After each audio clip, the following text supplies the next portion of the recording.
रहता है, इस पर भी हमारी नजर बनी रहेगी। प्रशांत, हमसे बात करने के लिए बेहद शुक्रिया। अब बिहार को खुसूसी रियासत का दर्जा देने की मांग नहीं की जाएगी, क्योंकि किसी चीज की कोई हद होती है। लिहाजा अब खुसूसी दर्जे की जगह हर इलाके में खुसूसी मदद का मुतालबा किया जाएगा। ये कहना है सीएम नीतीश कुमार के करीबी माने जाने वाले और बिहार के वजीर विजेंद्र यादव का। उन्होंने मीडिया से बातचीत के दौरान ख्यालात का इजहार किया। विजेंद्र यादव का कहना है कि बिहार को खुसूसी दर्जा दिए जाने की मांग करते करते काफी वक्त बीत गया है। इसके लिए कमेटी भी तश्कील दी गई, लेकिन कोई फायदा नहीं हुआ। वाज़ेह हो कि बिहार के वज़ीर आला नीतीश कुमार समेत दीगर लीडरान के जरिए मुसलसल मरकजी हुकूमत से बिहार को खुसूसी रियासत का दर्जा दिए जाने की मांग की जा रही थी। गुज़िश्ता दिनों जेडीयू के सदर उपेंद्र कुशवाहा ने भी बिहार को खुसूसी रियासत का दर्जा देने का मुतालबा किया था। अपोजिशन के जरिए भी ये मांग की जाती रही है, लेकिन अब तक मरकज ने इस मांग की तरफ तवज्जो नहीं दी है।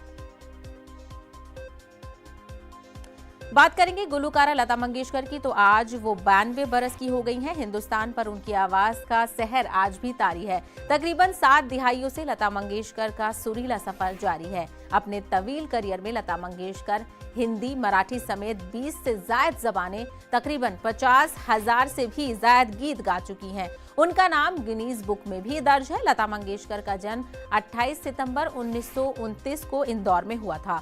उनका असली नाम हेमा मंगेशकर है। उनके वालिद दीनानाथ मंगेशकर भी गुलकार और अदाकार थे, लिहाजा घर के माहौल का असर उन पर भी हुआ। वो गुलकारी की तरफ मायल हुई।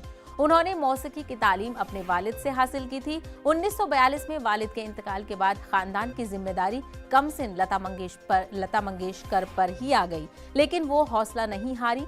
लता ने वालिद के इंतकाल के बाद बाकायदा गुलकारी शुरू कर दी थी। इब्तिदाई जिद्दोजहद के बाद उनकी आवाज ही उनकी पहचान बनती गई। फिर उन्हें मकबूलियत की वो बुलंदी हासिल हुई जो बहुत कम लोगों के हिस्से में आती है। वहीं वज़ीर आज़म नरेंद्र मोदी ने लता मंगेशकर को उनकी सालगिरह पर मुबारकबाद पेश की है और उन्हें ट्वीट करते हुए लिखा है कि लता मंगेशकर की सुरीली आवाज पूरी दुनिया में गूंजती है। वो हिंदुस्तानी सकाफत के ताईं अपनी आजिज़ी और जज्बे के लिए काबिल एहतराम है। वहीं पीएम मोदी ने लता मंगेशकर की लंबी उम्र और सेहतमंदी की दुआ की है। क्या